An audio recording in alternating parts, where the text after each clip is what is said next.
Just as it has always been, when our memories of the ancient world fade into twilight, a new era dawns to fill the void, an unfamiliar path with a pulse of its own, a tempo not dictated by the labor of men, but accelerated by the rhythm of machines, launching the world into an age of bold innovation. From this cauldron of steel and sweat, a vision of prosperity emerged. The game I've chosen, the game that I most frequently go back to, is Sid Meier's Civilization V, a turn-based strategy game by Firaxis Games that puts the player in control of a mighty empire starting from the Stone Age and allowing players to build and live through their people all the way to the distant future that we ourselves are now facing. I'll be mainly focusing on Lacan and Barbaros' theories on why this game in particular has a hold on me and keeps me coming back for more. Bostan defines achievement as someone trying to overcome obstacles, to exercise power, to strive to do something difficult as well and as quickly as possible. This is shown by learning effective research strategies and efficient allocation of resources from game to game in order to make the most of the situation at hand. My idea of achievement in each game stems around the goal in mind, as there are multiple ways to come to a victory ending in Civilization V. Each playthrough depends on the empire I'm playing and how I think I can best use their inherent traits to best win. Each empire has differing strategies, and the best choices require knowledge in most cases, practice and experience in order to ascertain what works and what doesn't, and this all changes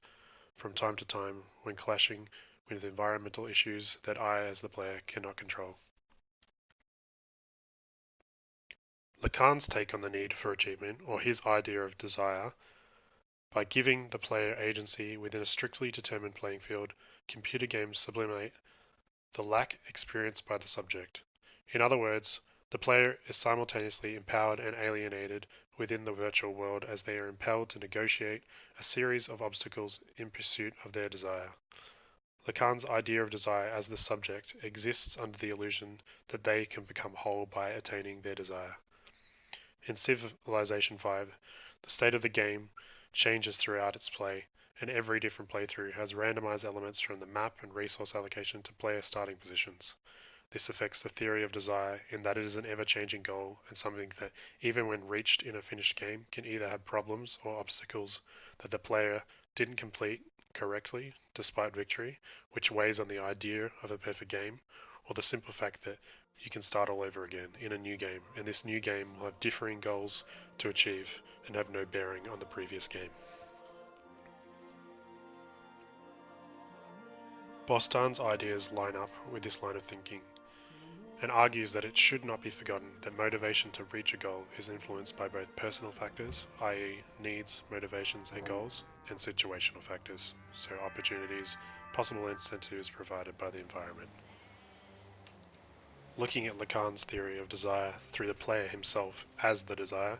a choice of avatar in which to champion, and in the case of Civilizations V, an empire to rule throughout the game, Rehak argues that the avatar is not simply a means of access to desired outcomes, but an end in itself, a desired and resented lost object existing in endless cycles of renunciation and reclamation. Rehak also suggests that there is no perfectly reflective avatar, that is, one that resembles the player visually and in the fashion of a real mirror, seems to gaze back on him or her. So this suggests that every playthrough, if the player chooses another avatar to represent themselves, then they can see elements of themselves in each empire chosen in Civ 5, but there will never be one that truly represents them. The idea that my chosen empire is my choice, because I see myself in them, isn't ever on my mind. But the idea that the playstyle is determined by their traits, i.e. their strengths and weaknesses, that subtly suggest a direction in which a particular empire must play in, is obvious in the choice. I choose an empire because it matches what I want to accomplish in any one game, and although this choice might change from game to game, it is a constant across the entire game state in a vacuum of each game.